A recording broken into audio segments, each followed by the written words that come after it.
పాలకవీడు మండలం బెట్టేతండ మరియు జాన్బహాడ్ గ్రామంలో ఎత్తిపోతల పనులను పరిశీలించారు రాష్ట్ర నీటిపారుదల పౌర సరఫరాల మంత్రి ఉత్తమ్ కుమార్ రెడ్డి.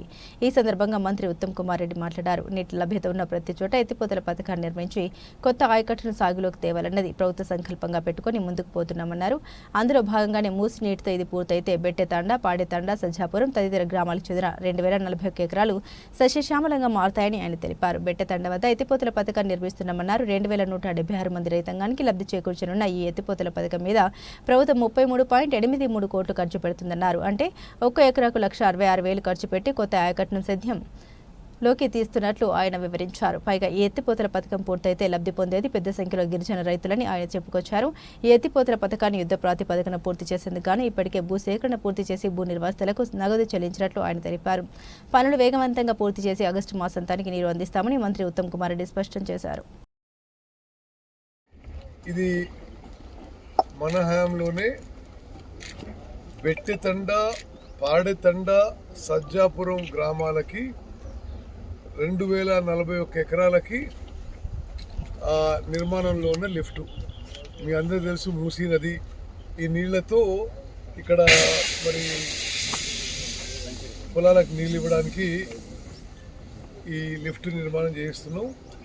మొత్తం లిఫ్ట్ ఖర్చు 33.83 కోట్ల రూపాయలు. దీనివల్ల 2041 ఎకరాలకి నీళ్లు పారబోతున్నాయి. అంటే ఒక్కొక్క ఎకరానికి ప్రభుత్వం ఖర్చు పెడుతున్న సొమ్ము 1,66,000 ఈ లిఫ్ట్ ద్వారా. దీని కింద లబ్ధి పొందే రైతులు 2,176 మంది. అందులో గిరిజనులు 1,877. అంటే ఎక్కువ శాతం 2,176 మొత్తం రైతుల్లో గిరిజన రైతులు 1,877. ఎస్సీలు, దళితులు 34 మంది, బీసీలు 168 మంది, ఓసీలు 97 మంది. ఓకే, ఇది మరి 2,000. హనుమంతరావు ఎప్పటికి చేస్తావు? మరి ఇది ఇంకొన్ని మిషన్లు, మ్యాన్ పవర్ పెట్టు. నువ్వే తెలుగులో పనిచ్చినావు.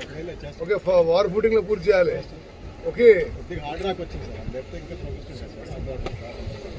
సో వార్ ఫుటింగ్ లో పని పూర్తి చేసి ఆగస్టులో, అంటే ఇది మే, జూన్, జూలై, ఆగస్ట్ 3 నెలల్లో ఈ పనులు పూర్తి చేసి మరి